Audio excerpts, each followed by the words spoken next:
hadith has some length to it, so we're going to break it down and probably spend the next couple of nights talking about this hadith. I'm going to go ahead and dive into this hadith, and it is titled the Hadith of Jurayj. Jurayj was a very devoted worshipper from Bani Israel. And he devoted himself to the worship of Allah subhanahu wa ta'ala to the point where he had closed himself in a monastery, in a room. He had secluded himself and isolated himself from everyone in society around him, including his own family. So Abu Hurairah radiallahu anhu says that the Prophet sallallahu alaihi wasallam stated, "Lam yatakallam fil mahdi illa thalatha." There are only 3 babies who spoke in their infancy.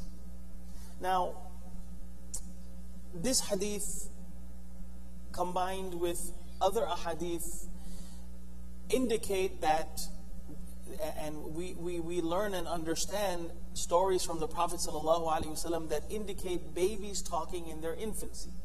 And number 1 on that list is Isa alayhi salam, who is mentioned in the Quran. Okay?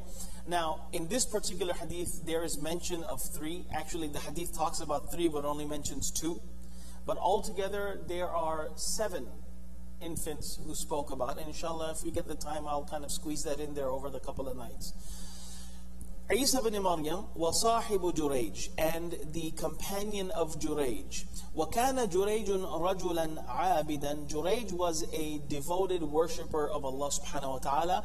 فَاتَّخَذَ صَوْمَعَةً.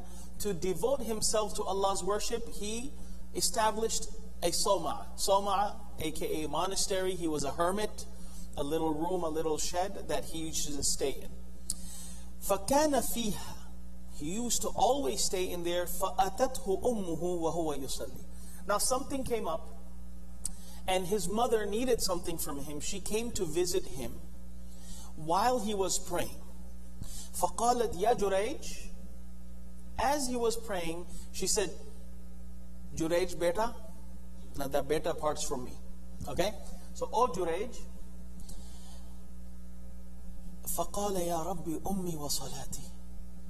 As he was praying, he thought to himself in his heart, oh my Lord, on one side I am standing communicating with you, and on the other side my mom's calling me. فَأَقْبَلَ عَلَى صَلَاتِي. He continued to pray. Okay? فَانْصَرَفَتْ. She left. فَلَمَّا كَانَ مِنَ الْغَدْ أَتَتْهُ وَهُوَ يُصَلِّي. Same thing again the next day. She said, Ya Jurayj, Ya Rabbi, Ummi wa Salati. He's having the same tug of war in his mind, in his heart, and he continues to pray. Then the 3rd day she says, O Jurayj.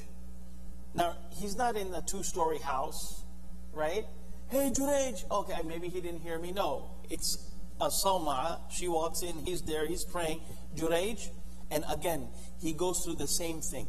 Now on the 3rd day, Mommy got upset. And she said, فَقَالَتْ اللَّهُمَّ لَا تُمِتْهُ حَتَّى يَنْظُرَ إِلَى وُجُوهِ الْمُومِسَاتِ. Okay, she got very upset.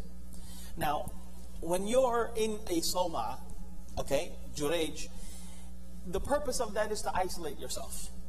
So you don't really socialize, you don't communicate, you don't accept da'wats. You're not going around here and there, you stick to yourself. You don't come face to face with people. So she said, oh Allah, don't allow him to see death until he comes face to face with the promiscuous women. So let alone da'wats and chit chat here and there, how are you, Brother Nasser? She said that, oh Allah, don't allow him to die until he comes face to face with the promiscuous ones. Okay, now we're going to park it right here. Now, from this, under the explanation of this hadith, muhaddithin talk about, and scholars talk about, the daraja, the rank and status of one's parents. And in particular, the mom. Okay? And the discussion also comes that what if someone is praying?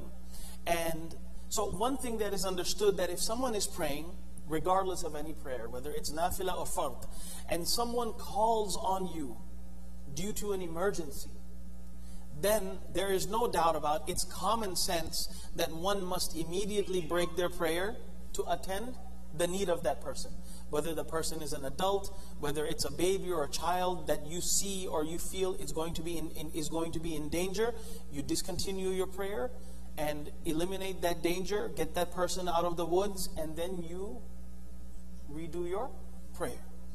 But if there is not an issue of urgency, and someone does not know that you are praying, or someone needs something, like, if I call, it's not necessarily an emergency. But if it's a non-emergency, and in particular, when one's parents call upon you, okay, and they know you are not praying, now the issue comes where one is in one's prayer, and the possibility of one's parents being upset at the fact that you did not respond to them. Okay? Now this won't apply in a phone call, right? But if for those of us who are living with our parents, or for those young ones who are still with their parents, if your parents call you, what do?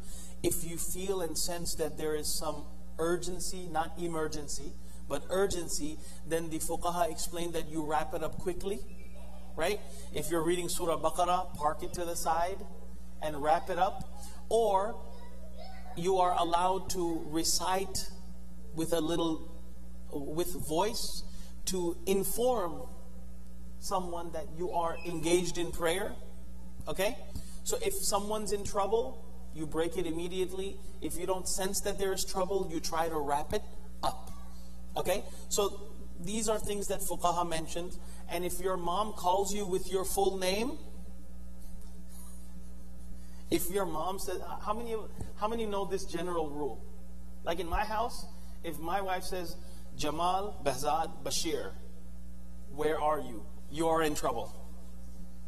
That's it. So, if your mom calls you using your full name, then you need to answer that. Otherwise, somebody's going to get hurt. Or it might work that, oh, I was praying. Okay, beta, no problem. Namaz padhte, okay. Whatever the situation is. So this is where we're going to park it over here.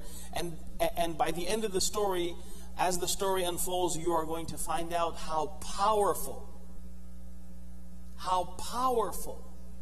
and effective the dua of a mother is. Yes, this dua, as hard as it may seem, was accepted. And Jurayj had to go through a test, and then he passed that test. And we're going to uncover that, inshallah, in the nights to come. Jazakumullahu khair. Subhanallah wa bihamdihi, subhanakallah wa bihamdik, nashhadu an la ilaha illa anta nastaghfiruka wa natubu ilayk. What if your wife calls you? Haha.